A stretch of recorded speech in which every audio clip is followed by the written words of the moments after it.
हमारे भोजपुरी इंडस्ट्री के आन बान शान मिस्टर पवन सिंह जी गए हुए हैं एक रियलिटी शो में, जिस शो का नाम है राइज एंड फॉल, जो MX player, Amazon prime and Netflix पे आने वाला है।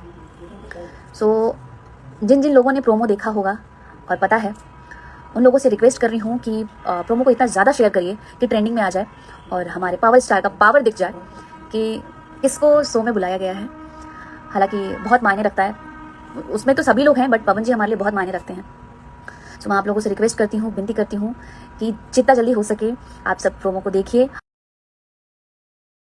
एक्चुअली बना था ट्रेंडिंग में लाइए और खूब सारा प्यार। तो आपने वीडियो में देखा कि बहुत दिनों के बाद डिम्पल सिंह पवन सिंह के सपोर्ट में उतरे हैं। जी हां, पवन सिंह के सपोर्ट करते हुए और स्पेशल लाइव आए थे और वीडियो को शेयर किया है, इसमें बोलते हुए नजर आ रही है। जैसे कि आपने देखा कि एक शो के बारे में बात करें, जी हां, द राइजिंग करके ऐसे कुछ मैक्स प्लेयर से कुछ शो होने वाला है, जो कि पवन सिंह ने पहली बार उसमें कदम रखा है। आपने देखा होगा तो यूट्यूब पर भी उसका प्रोमो रिलीज किया गया है, छोटा वीडियो रिलीज किया गया है, जिसमें पवन सिंह का बहुत सारे ऐसे एक्शन टाइप का वीडियो दिखाया गया है और पवन सिंह ने बोला भी है। वैसे शो की बात करें तो यूट्यूब पर तो रिलीज नहीं होता है, OTT करके प्लेटफॉर्म ऐसा कुछ होता है, वैसा ही पर आपको देखने को मिलेगा। अगर वहां से वीडियो क्लिप वायरल होता है, अगर आता है वैसा, तो वीडियो चैनल के माध्यम से आप सभी को जरूर हम दिखाएंगे। अभी फिलहाल की सबसे बड़ी खबर यही है कि पवन सिंह को एक बड़ा शो में लिया गया है, पवन सिंह ने कदम रखा है और उसी के लिए डिम्पल सिंह ने स्पेशल वीडियो बनाकर डाली। इसके बारे में आपको क्या कहना है नीचे कमेंट में बताना ना भूलें। इस वीडियो को एक लाइक करें, लोगों तक ज्यादा ज्यादा शेयर करें ताकि पहुंच पाए। चैनल पर नया है, चैनल को सब्सक्राइब कर ले, वीडियो को हाइप जरूर कर ले, फेसबुक में तो फेसबुक को फॉलो कर ले।